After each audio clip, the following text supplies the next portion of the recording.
इस बीच इस वक्त की एक सबसे बड़ी खबर आपको बताते हैं। खबर है कुख्यात गैंगस्टर अमन साहू को लेकर यह बड़ी खबर सामने आई है। और कुख्यात गैंगस्टर अमन साहू एनकाउंटर में ढेर कर दिया गया। बता दें कि कल रायपुर जेल से झारखंड ले जाया जा रहा था और झारखंड में अमन साहू पर 200 से ज्यादा केस दर्ज थे। झारखंड के पलामू में अमन साहू का एनकाउंटर हुआ। चैनपुर के अंधारी डोडा इलाके में एनकाउंटर हुआ है अमन साहू का। तो झारखंड पुलिस के लिए चुनौती बने कुख्यात गैंगस्टर अमन साहू को लेकर यह बड़ी खबर सामने आई। पुलिस ने मुठभेड़ में ढेर कर दिया है एक कुख्यात गैंगस्टर अमन साहू को। ज्यादा जानकारी के साथ संवाददाता नितिन हमारे साथ जुड़ रहे हैं। तो नितिन, एनकाउंटर को लेकर क्या जानकारी, और पुलिस के लिए सिरदर्दी बन चुका था, बड़ी चुनौती बना हुआ था यह अमन साहू जिसे ढेर किया गया है एनकाउंटर में।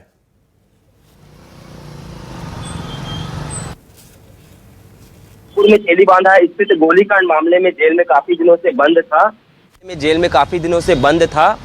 उसे कल जो है झारखंड ले जाया जा रहा था और इस बीच जानकारी आई है अब से कुछ देर पहले कि आज सुबह जो पामगढ़ वहाँ पे है, वहाँ पे जो है पलामू के रामगढ़ में ये घटना हुई है। और निश्चित रूप से एक बड़ी कार्रवाई जो है इस पुलिस के द्वारा देखी गई है, जिसमें अमन साहू का इनकाउंटर कर दिया गया है। और इस वक्त जो है सबसे बड़ी जानकारी अब तक की यही है। और लेकिन सबसे बड़ी बात यह है कि कल देर शाम जो है झारखंड पुलिस जो है अमन साहू को रायपुर के सेंट्रल जेल से ले जा रही थी झारखंड के लिए। और इस बीच बताया जा रहा है कि अमन साहू के जो सक्रिय जो सदस्य हैं, उन्होंने सबसे पहले जो जानकारी निकलकर सामने आई है सूत्रों से कि उसके सदस्यों ने जो है पुलिस के जो है काफिले पर हमला किया, बम से यह हमला किया गया। उसके बाद जवाबी कार्रवाई के रूप में जो है उसने भागने की कोशिश भी अमन साहू करता हुआ नजर आ रहा था। इस बीच देखा गया कि पुलिस ने जो है अमन साहू का एनकाउंटर कर दिया है और इस वक्त अमन साहू इस दुनिया में नहीं रहे। निश्चित रूप से एक बड़ी कार्रवाई पुलिस की ओर से देखी गई है। और हमने देखा कि जब अमन साहू को राजधानी रायपुर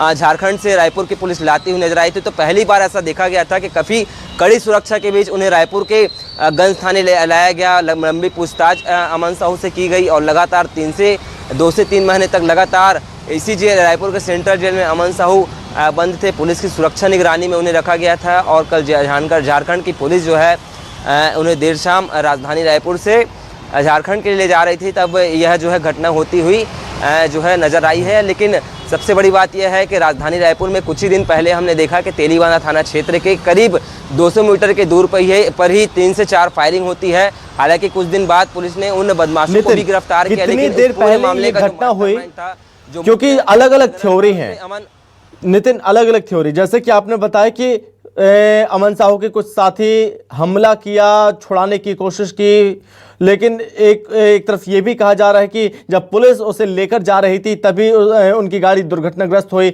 और हथियार छीनकर अमन साहू भागने की कोशिश कर रहा था। तो इस दौरान पुलिस ने गोली मारी और एनकाउंटर में ढेर किया। थ्योरी क्या है, क्योंकि इस पूरे मामले की जांच होगी। क्या अगर आपने बोला फरार वाली अगर बात जिक्र हो रहा है इसमें, तो कैसे ये सब क्या प्री प्लान था, ये सब कुछ पहले सुनियोजित था कि अगर अमन साहू को यहां से लाया जाएगा, ले जाया जाएगा, तो उसे किस तरह से छुड़ाया जाए, उसे भगाया जाए?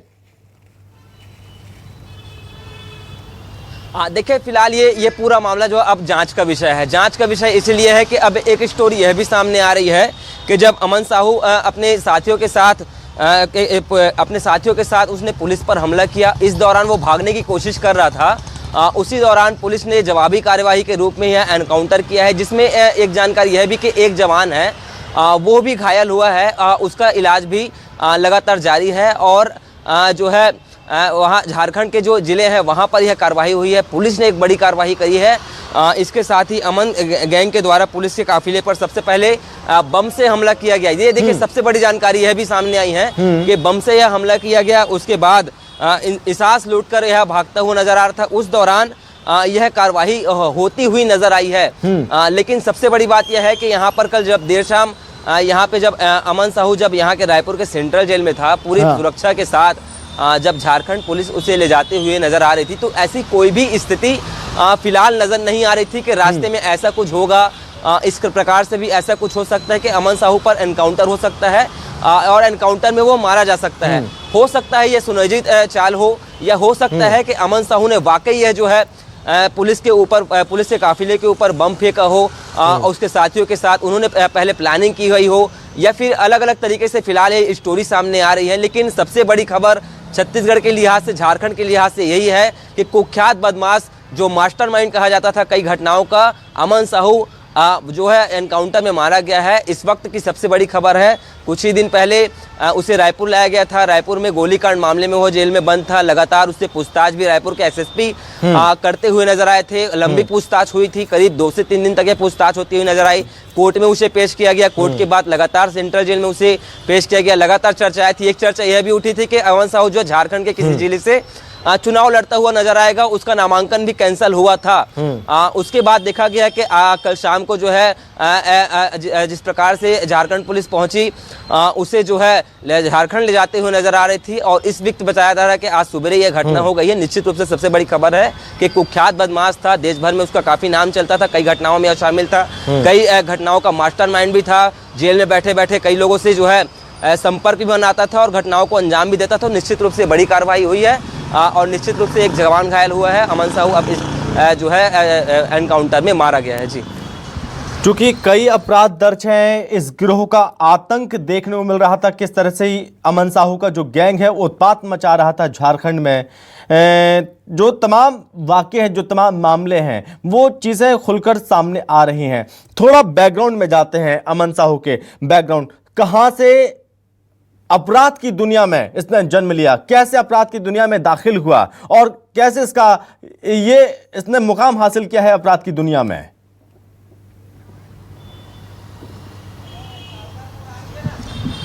देखिए, फिलहाल जो जानकारी है वो यही है कि झारखंड में कई कारोबारियों को इसने निशाना बनाया था, कईयों को धमकी देता था, पैसे अगवाही का पूरा यह काम करता था। इसके पीछे बहुत सारे लोग भी हैं, इससे संबंधित जुड़े हुए लोग। और निश्चित रूप से जब अमन साहू जब रायपुर के सेंट्रल जेल में बंद होता था और उसका नाम लगातार चलता था, तो कई मीडिया संस्थानों में भी मेल के माध्यम से या सोशल मीडिया के माध्यम से लिखित लेटर और पोस्ट भी हुआ करते थे। यह भी एक जानकारी देखने को मिली। अच्छा, एक जानकारी यह भी देखने को मिली, जब रायपुर के सेंट्रल जेल में जब अमन साहू को यहाँ लाया गया तो निश्चित रूप से उसके खिलाफ जो है पोस्ट भी होते थे कि अमन साहू के हम साथ हैं, किसी भी प्रकार से उसे तकलीफ ना दी जाए। ये अलग अलग प्रकार की पोस्टें भी हुआ करती थी। लेकिन सबसे बड़ी बात यह है कि अमन साहू का सीधा कनेक्शन समीन बिश्नोई गैंग से यह भी होता हुआ कई बार नजर आया। फिलहाल ये जांच का विषय है। लेकिन सबसे बड़ी बात यह है कि अब रायपुर के सेंट्रल जेल में जो रायपुर में जो गोलीकांड हुआ था, तेलीबांधा थाना से करीब 200 मीटर की दूरी पर, उस गोलीकांड मामले में 2 आरोपी जो है सबसे पहले उस ऑफिस के सामने आते हैं, कारोबारी के ऑफिस के सामने आते हैं, फायरिंग करते हैं, जवारी फायरिंग के रूप में उनके सुरक्षा गार्ड भी लगातार करते हुए नजर आते हैं। और उसी देश से जो जब ये पूरी घटना जो है थाने के आगे और तड़के सुबह बीच बाजार होती है, जहां पर हजारों लाखों की संख्या में लोगों का आना जाना होता है, इस दौरान ये घटनाएं होती हैं। और निश्चित रूप से यह सियासत भी इस पूरे मामले में खड़ी हुई, लगातार सियासत होती हुई नजर आई छत्तीसगढ़ में। और पुलिस के लिए एक बड़ी चुनौती थी कि जल्द से जल्द उन आरोपियों को पकड़ना। लगातार इसमें डॉग स्क्वाड की टीम लगातार हमने उस पूरे मामले की जो है बारीकी से रिपोर्टिंग भी की थी। हमने देखा कि किस प्रकार से पुलिस जो है लगातार डॉग स्क्वाड लेकर लगातार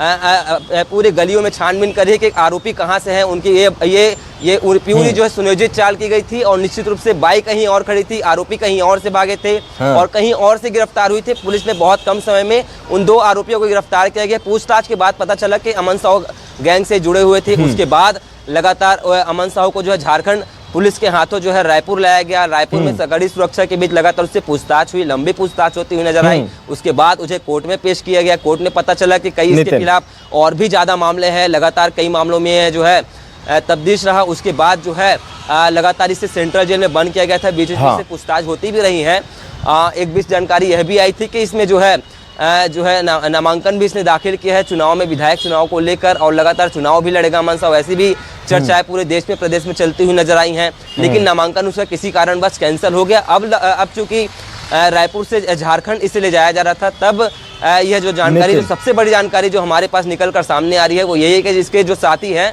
उन्होंने जो है इसके काफिले पर पुलिस पर हमला किया, एहसास लेकर भागने की कोशिश की।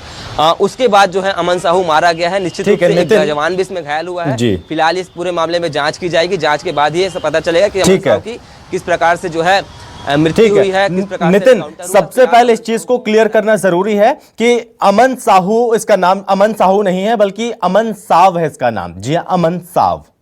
अमन साहू इसको बताया जा रहा है, चूंकि इसका नाम अमन साहू है, ठीक है। लेकिन इस चीज को लेकर यह भी जानना होगा, जो मेरे पास जानकारी सामने मुझे पता चला 2013 में इसने गैंग बनाई और अपने कई साथियों को इसमें शामिल किया। नितिन अमन साहब ने लॉरेंस बिश्नोई के संपर्क में कैसे आया, क्योंकि माना जा रहा है कि लॉरेंस बिश्नोई का करीबी बन गया, लॉरेंस बिश्नोई गैंग के लिए गुर्गे सप्लाई करने लगा, इस तरह की भी जानकारी सामने आई। नितिन, हाँ देखिए, फिलहाल में जिस प्रकार से जानकारी आ रही है कि जो अमन साहू है मारा गया है, उसके बाद राजधानी रायपुर में भी जो तमाम जो पुलिस है वो भी इस पूरे मामले की अब तफ्तीश में लग गए हैं, जानकारी में लग गए हैं कि किस प्रकार से अमन साहू का जो है एनकाउंटर हुआ है। क्योंकि राजधानी रायपुर से जब कोई भी प्रदेश में जाता है तो वहाँ की ठीक है नितिन, पूरी प्रक्रिया के बाद ही और भी जानकारी आप इकट्ठा करिए, मैं आपके पास फिर से लौटूंगा इसको लेकर। और भी जानकारी पता लगाने की कोशिश करिए और क्या कुछ इनपुट मिल पा रहे हैं इस एनकाउंटर को लेकर अब। ठीक है, आप लगातार हमारे साथ बने रहिए, एक बार फिर मैं आपके पास लौटूंगा नितिन। इस पूरे खबर पर, इस पूरे मामले पर लगातार अपडेट हम अपने दर्शकों तक पहुंचाते रहेंगे।